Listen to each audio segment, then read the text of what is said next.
and then we take a quick pause, and then we jump into what we've been playing. Ladies and gentlemen, what do we do now that the saga's over?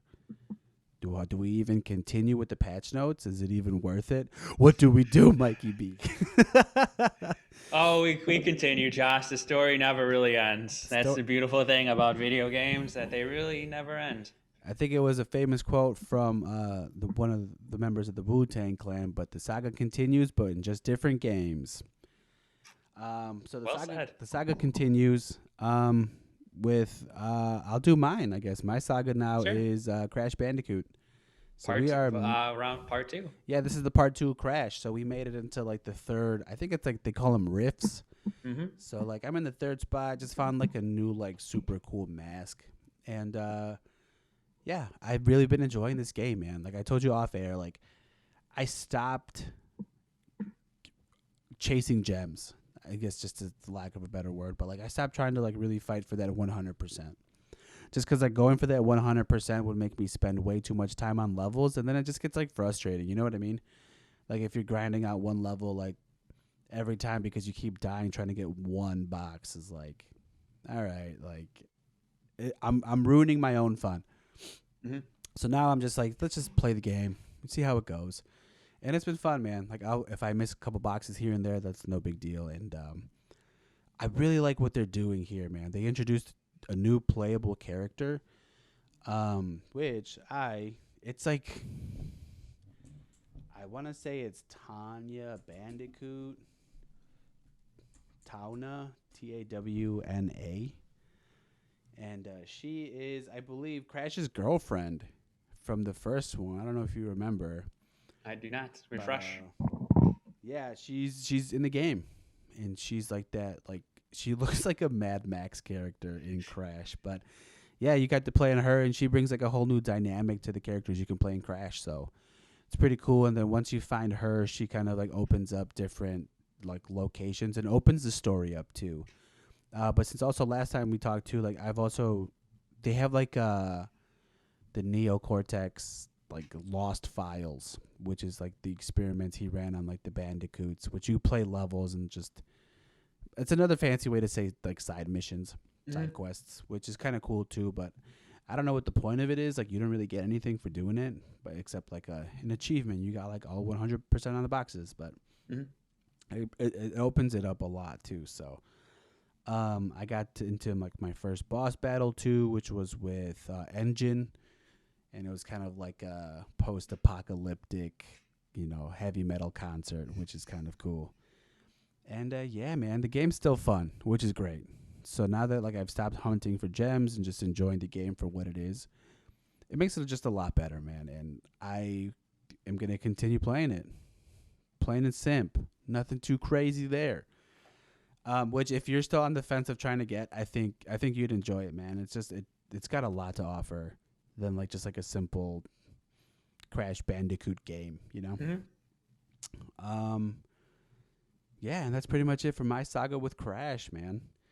But kind of continuing on to what we've been playing too, man. I downloaded Star Wars Squadron, which I'm trying to be the best fighter pilot in the galaxy, and it's cool so far. I've started the story, and just getting trying to earn my wings, and like I said, try to be the best damn pilot in the galaxy. I wonder what the story's going to be about. It's got an interesting take because you're kind of starting on like the evil side, the dark side of things, and I selected my character to be a part of the the good guys, and it starts me with the bad guys. So Mm. we'll see. Interesting. Yeah, I don't know. I don't know which way it's going to take, but I named my guy Eli McGillicuddy is my character's name in the game, and that's how we're gonna roll with it.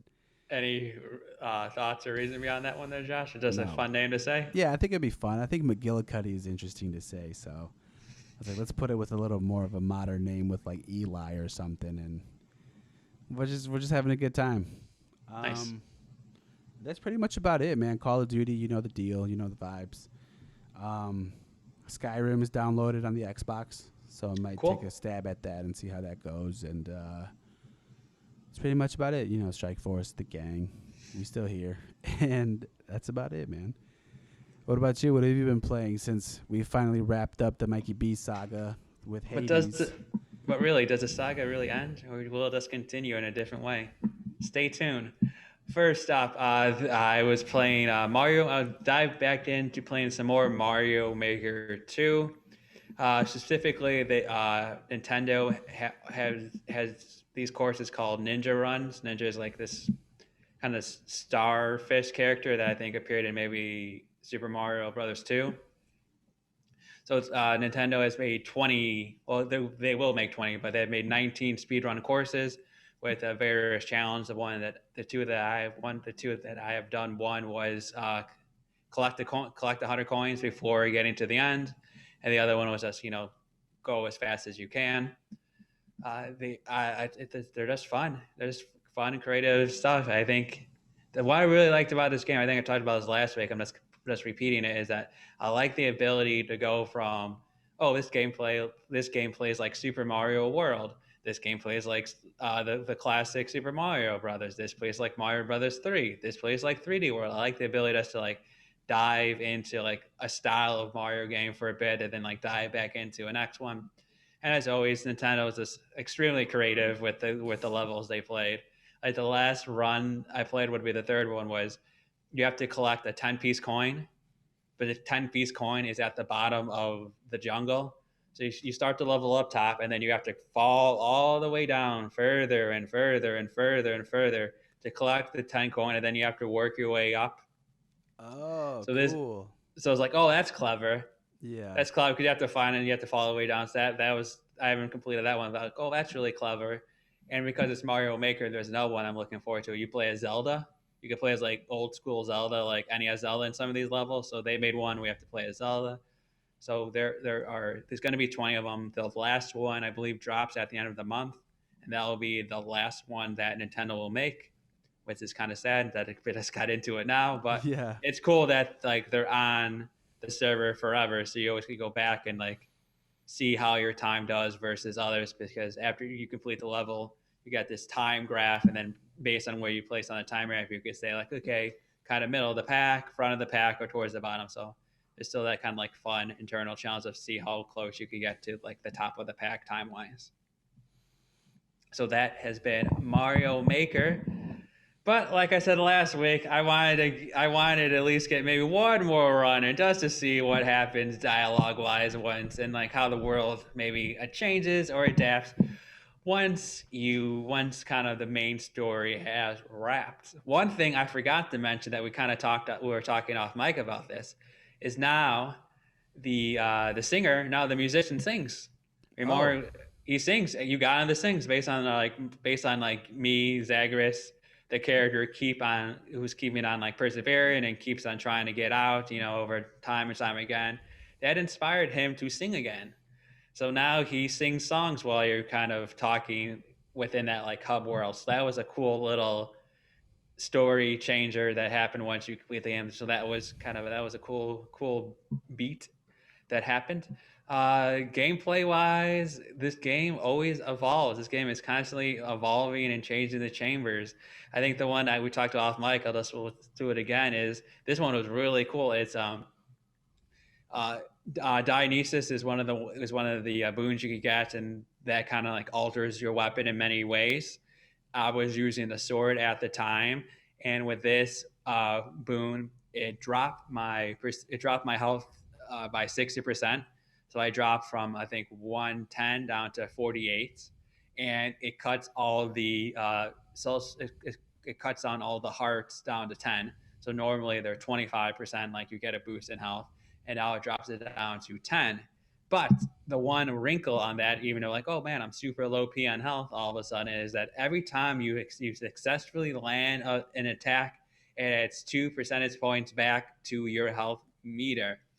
So that was a really cool challenge that kind of definitely altered my gameplay because when you have such low energy, you're definitely a little bit more cautious, and but also because you get 2% attacks back, you're definitely kind of sourcing out what enemy you want to attack first and what enemy you want to attack last.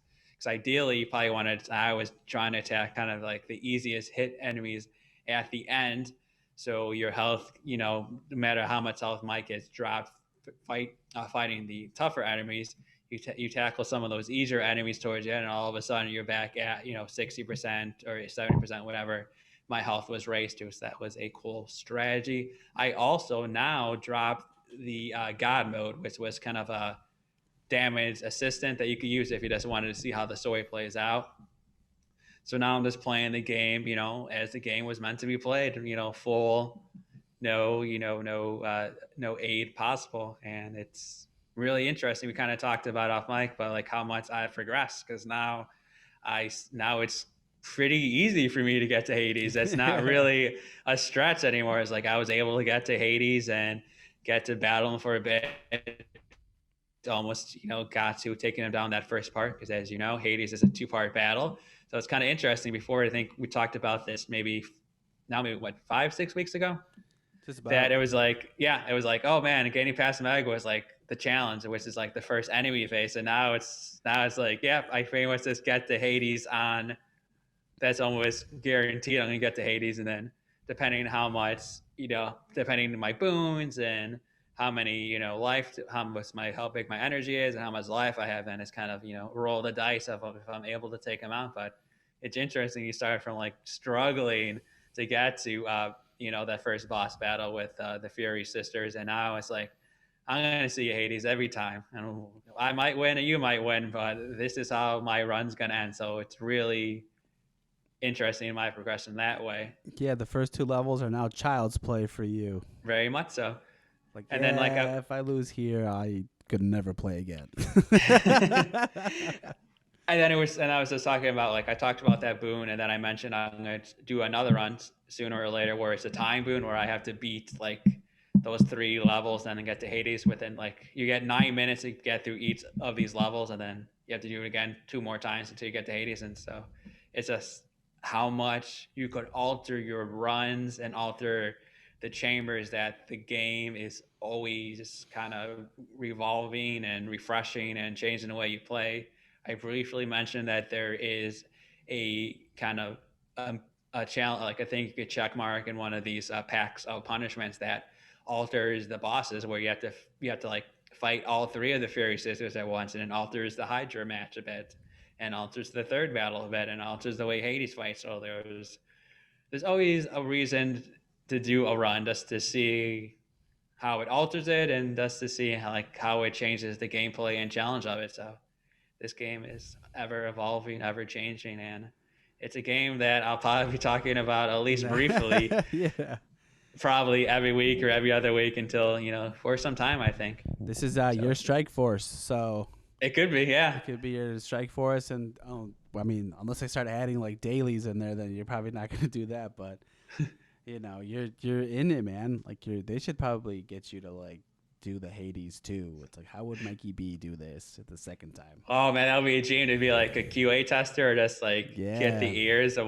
get the ear of the developer to talk about like new ways to improve. That would be that's dream level stuff right there. Yeah, man, throw it out into the universe. You know what I mean? Mm-hmm. Cool, man. Have you been playing anything else?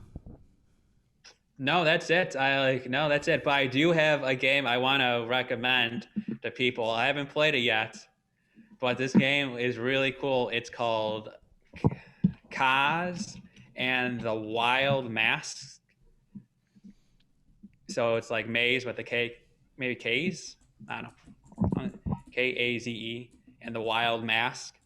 This game comes out in a couple of weeks, and this is a game that looks really, really interesting because it is kind of a love letter to Donkey Kong Country.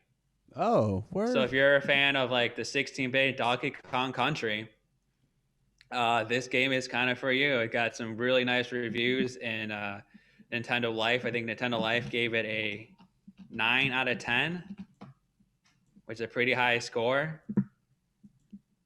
And yeah, it's coming out in a couple weeks, and you get different masks, and a different mask you get like changes you into different animals. So obviously, like if you get the bird mask, you could fly. You get the tiger mask, maybe you could jump higher. Oh, cool. So there's like a little bit of like some Mega Man like level, like based on like your mask, you kind of change the way you perform, kind of like Mega Man does. And they said this is excellent level design from start to finish. Tough but fair challenge. Fantastic and consistent visuals. Transformations add gameplay variety. This is dope. The only thing they say is like negative. It's very similar to Donkey Kong Country. But beyond that, yeah, this game's coming out in a couple weeks, and it's definitely on my list of game that might temporarily dethrone Hades for a bit while I jump back into a game type that I think we both near and dear to our hearts, which is the sky scrolling platformer. So this is definitely a game I definitely want to give a go when this game comes out in, I believe, a couple weeks, sometime in March, a couple weeks. I can dig this, man. This is cool. Yeah, it looks really cool. I saw a little of the gameplay, and just the way it moves and looks. It looks good. It looks legit. Yeah, I'm seeing a picture of like a still from like a snow level, and it's got Mega Man X vibes to it. This is oh man, good call. Yep. Yeah, I'm gonna definitely take a look at this. This also reminds me of Rayman too. Yeah. Or not Rayman 2, but Rayman as well. Gotcha. Yeah, like the obstacles have like those humorous faces, and it's got like that Rayman style. Yeah, this is a good call, man. I'm gonna keep that in mind too. But also too, like I guess to follow up on last week's episode, if you were listening, Oh yeah, question. Did you ever get back into the dwarf game that you seem to enjoy a bit? The dwarf. No, that's done. That was a one and done thing. Yeah, it Fair was. Enough. So I got that game like Deep Rock Galactic to kind of like see if I can do the multiplayer with it to get the gang to play like a new game. Like I kind of like convinced some of my friends to get Call of Duty Zombies because like I have a lot of fun with it. So I'm like maybe they'll have fun too. But like I gotta try to like expand it just because like zombies can get very repetitive and like not everybody always wants to shoot zombies. So it's like sure. Always trying to like find something that we can play as like a team or like a gang of like as a unit. So I threw that one out into the universe. It got like mild responses, but it never really picked up. Well, think about Outriders. Outriders is a team-based shooter, so that could be one. Yeah, especially your squad is all on Xbox, so you'll be set. Yeah. Also, like I threw Squadrons out into the universe, so like maybe we'll gang take over the galaxy and spaceships. So. Yeah, I've been trying to find like little things here and there to find like new games to play with and enjoy like the multiplayer of it. So that game kind of fell. That's nothing. The Angry Nerd video game. Did you ever give that one a go? I never gave it a go, just because gaming hasn't been like super. I haven't really given it like not 100%, but like I'm floating around like a solid 40-50% of my free time could go to video games. So. If I do find some time, I would rather play this Kaze or this Kaze in the Wild Masks. This is dope. So I think, yeah, I mean, I don't want to make any promises like but I'll try this and whenever, Outriders comes out. Definitely. Nice. Cool, man. So the saga continues for Mikey B and the saga starts for me. So we're just going to call it like, instead of like patch notes, we're going to call it like, what's your saga or something, or like, the saga, to where we just always keep adding to what we've been playing. So I think that was a Puff Daddy and the Family name of a record. There you go. The saga continues. Wu-Tang. And just like that, the Council Boys are out. See ya. Peace.